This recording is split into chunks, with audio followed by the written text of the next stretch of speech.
మూడుముళ్ళ బంధం పార్ట్ 72. విక్రమ్ ప్రియాతో నేను ప్రేమించి పెళ్లి చేసుకుంటున్నాను అని చెప్పి వెంటనే కార్ స్టార్ట్ చేస్తాడు. ఆ మాట వినగానే ప్రియా బొమ్మలాగా ఏమీ మాట్లాడకుండా అలాగే ఉండిపోతుంది. కొంత సమయం తర్వాత ఫ్లాట్కి వచ్చిన విక్రమ్ ప్రియా వైపు చూసి కారు దిగు అని అంటాడు. వెంటనే ప్రియా విక్రమ్ వైపు చూసి, ఏంటన్నయ్య అంత పెద్ద షాక్ ఇచ్చావు, నువ్వు ప్రేమించి పెళ్లి చేసుకుంటున్నావా, ఇది నేను నమ్మాలా అని ఆశ్చర్యంగా అడుగుతుంది. వైష్ణవి విక్రమ్ని ప్రియాని మార్చి మార్చి చూస్తుంది. తనకేమీ అర్థం కావడం లేదు. నువ్వు కారు దిగి వైష్ణవి, లోపలికి పద అని అంటాడు. వైష్ణవి ఏమీ మాట్లాడకుండా ప్లాట్ లోపలికి వెళ్ళిపోతుంది.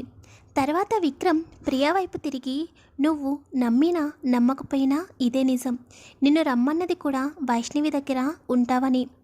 తనంటే నాకు ప్రాణం, అందుకనే నిన్ను అంత దూరం నుండి ఇక్కడికి రప్పించాను.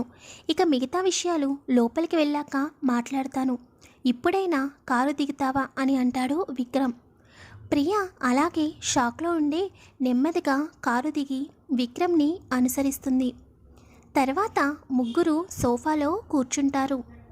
విక్రమ్ వైష్ణవి వైపు చూసి, ప్రియా వాళ్ళ డాడీ మరియు మా డాడీ ఇద్దరు చిన్ననాటి స్నేహితులు, అందుకే చిన్నప్పటి నుండి ప్రియా నన్ను అన్నయ్య అని పిలిచేది. తనంటే నాకు చాలా ఇష్టం. ఈ రోజు నుండి ప్రియా కూడా నీతోనే ఉంటుంది, మన కంపెనీలోనే జాబ్ చేస్తుంది. నువ్వు ఎక్కడికైనా బయటకు వెళ్ళాలంటే తప్పకుండా ప్రియాని తోడుగా తీసుకుని వెళ్ళు, అర్థమవుతుందా, నాకు చెప్పకుండా ఎక్కడికి వెళ్ళకు అని అంటాడు విక్రమ్. సరే అని చెప్పి నేను వెళ్ళి వంట చేస్తాను అని వైష్ణవి కిచెన్లోకి వెళ్ళిపోతుంది. తర్వాత విక్రమ్ ప్రియని తీసుకుని వెళ్ళి తనకి రూమ్ చూపించి వైష్ణవి గురించి మొత్తం చెబుతాడు. వైష్ణవి రిత్విక్ గురించి, అలాగే విక్రమ్ వైష్ణవిని ప్రేమించడం, వైష్ణవి కూడా విక్రమ్ని ప్రేమించడం, తర్వాత తనకు జరిగిన కిడ్నాప్, అలాగే రిషి బెదిరించి వైష్ణవిని ఫోర్స్ చేయడం, పెళ్లి చేసుకోమని అన్ని విషయాలు ప్రియాకి చెబుతాడు. అవన్నీ వినగానే ప్రియా కంగారుగా, అంటే వదిన ప్రాణానికి ప్రమాదం ఉందా అన్నయ్య అని అడుగుతుంది. అవును ప్రియా, అందుకనే నిన్ను ఇక్కడికి పిలిపించాను. తనని చాలా జాగ్రత్తగా చూసుకోవాలి. ఎప్పుడు ఎటు నుండి ఎలాంటి ప్రమాదం వస్తుందో తెలియదు. తనని ఎప్పుడూ కూడా ఒంటరిగా బయటకు పంపించుకు. ఒకవేళ బయటకు వెళ్తానంటే నువ్వు కూడా వెళ్ళి నాకు వెంటనే కాల్ చెయ్యి. మీరు ఎక్కడికి వెళ్ళినా కూడా ఫస్ట్ నాకు ఇన్ఫామ్ చేసి తర్వాత వెళ్ళండి, అప్పుడు నేను వెంటనే స్టార్ట్ అవుతాను. వైష్ణవికి అడుగడుగున ప్రమాదం ఉంది, నేను చెప్పేది నీకు అర్థమవుతుంది కదా. అలాగే తనకి హెల్త్ ఇష్యూ కూడా ఉంది, తప్పకుండా తన చేత డైలీ ట్యాబ్లెట్స్ గుర్తు చెయ్యి, కొంచెం కేర్ తీసుకోవా నా భార్య గురించి అని విక్రమ్ అంటాడు. వెంటనే ప్రియా, అయ్యో అన్నయ్య నువ్వు ఇంతలా చెప్పాలా, నేను వదినని చాలా జాగ్రత్తగా చూసుకుంటాను అని విక్రమ్ చేతుల్ని పట్టుకుని చెబుతుంది. అలాగే ఆఫీస్లో కూడా ఎప్పటికప్పుడు తనని అబ్జర్వ్ చేస్తూ ఉండు.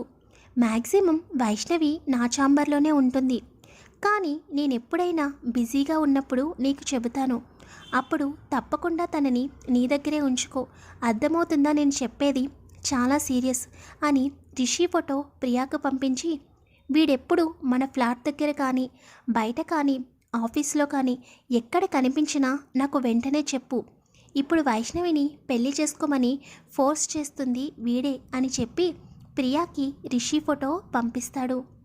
ఇంతలో వైష్ణవి రూమ్ దగ్గరికి వచ్చి డోర్ కొడుతుంది. వెంటనే విక్రమ్ వెళ్ళి డోర్ ఓపెన్ చేయగానే, విక్రమ్ గారు వంట రెడీ అయింది, వస్తే డిన్నర్ చేద్దాము అని అంటుంది. సరే అని చెప్పి ముగ్గురు కలిసి డిన్నర్ కంప్లీట్ చేస్తారు. తర్వాత వైష్ణవికి మరియు ప్రియాకి జాగ్రత్త చెప్పి విక్రమ్ ఇంటికి స్టార్ట్ అవుతానని చెబుతాడు. విక్రమ్ వెళ్ళిపోతాను అని అనగానే వైష్ణవికి కొంచెం బాధగా అనిపిస్తుంది.